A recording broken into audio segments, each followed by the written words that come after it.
Hi, and welcome to this video series on percent of change.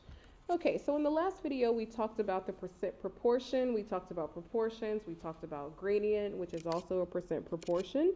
In this video, we're going to talk about percent of change. So we're not just looking for the percentage, but we're looking for how much the percentage has changed.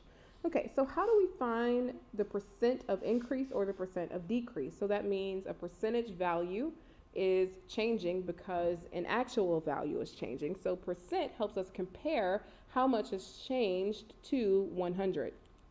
Okay, so one formula that we use, we say the change in value over the original value is equal to the percent change over 100.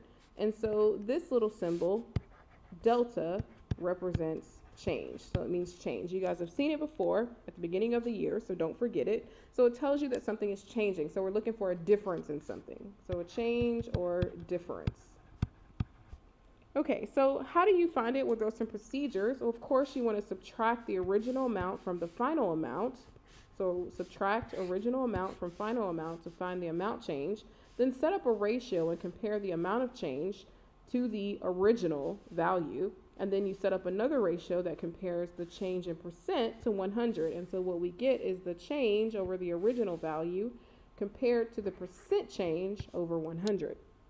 So the two ratios are equal, they're equivalent ratios, and so they make a valid proportion.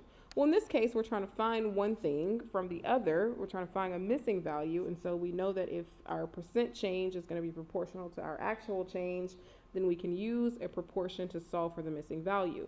So in this case, let's look at, it says find the percent change. Let's look at something that increases in value. The value of an antique went from $60 to $90.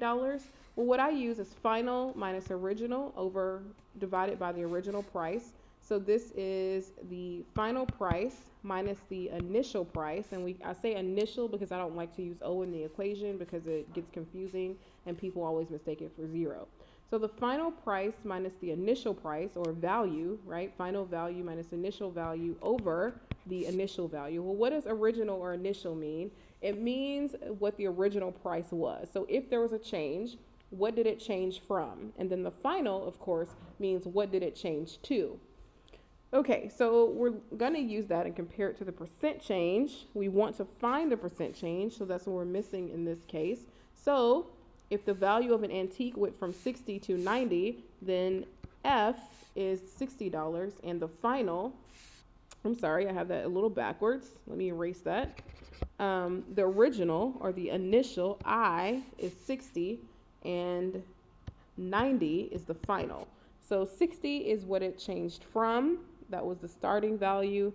And 90 is what it changed to. That is the final value. Okay, so let's set this up. It's final minus original, so the 90. So if we subtract what it is now, or the final, minus the original, that'll give us the change over the original, which is, it went from 60, so 60 is the original. And we can see that this change in value is actually $30 over 60. And so if we want to compare that to a percentage, we can compare that to the percent change over 100. And so what I'm going to do, we can still cross multiply, but instead of using percent change, I'm going to replace that with just a variable and just call it X. I mean, you can call it X, you can call it P, whatever you want to. And so now let's cross multiply to find the value of percentage change, or X, that makes that true. So I have 30 times 100, and that will give me 3,000 is equal to 60X. And so now, in order to solve for X, I'm going to divide by 60 on both sides. And so I'll give you a minute to calculate what that comes out to be. So go ahead and pause the video and calculate it. Okay, so I hope you got that X, and I'm going to come up here because I'm running out of room. X is equal to 50%. Okay, so X is 50, and so X will be 50%, 50 over 100. Okay, so the percent change, because X is positive, it was 50, it actually increased in value, so it went up 50%. So you could say 50%, or you could say X is positive 50%. Or you could say positive arrow up, 50% increase.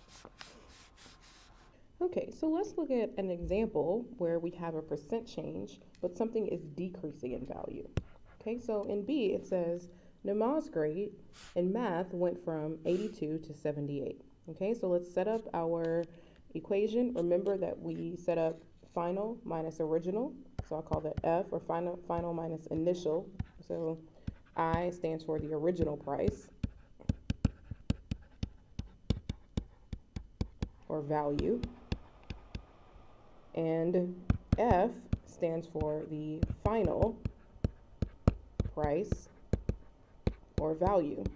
Okay, so it could be a price, it could be a value. Basically, it can refer to anything, but we're looking for the percent of change.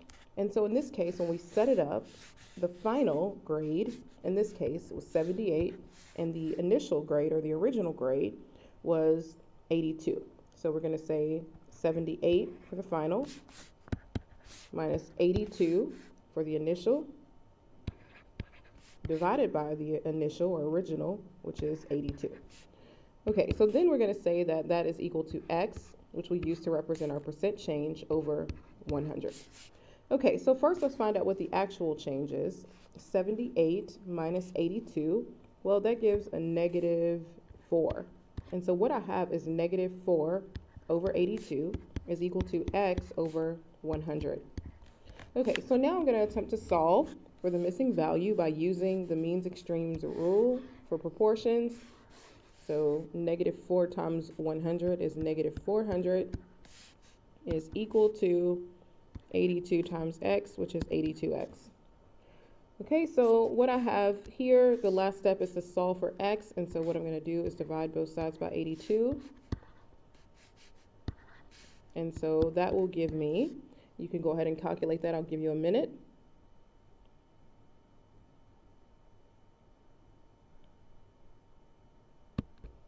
Okay, it looks like that gives me negative 4.88, and that's a percent. Or remember that we can write 4.88% decrease. If we use the word decrease, we don't have to put the negative sign. Or you could say 4.88%, indicating that the percentage has decreased, gone down. Okay, so that represents a percent in decrease in value problem, and we're looking for the percentage of decrease. And so in this case, it was 4.88%.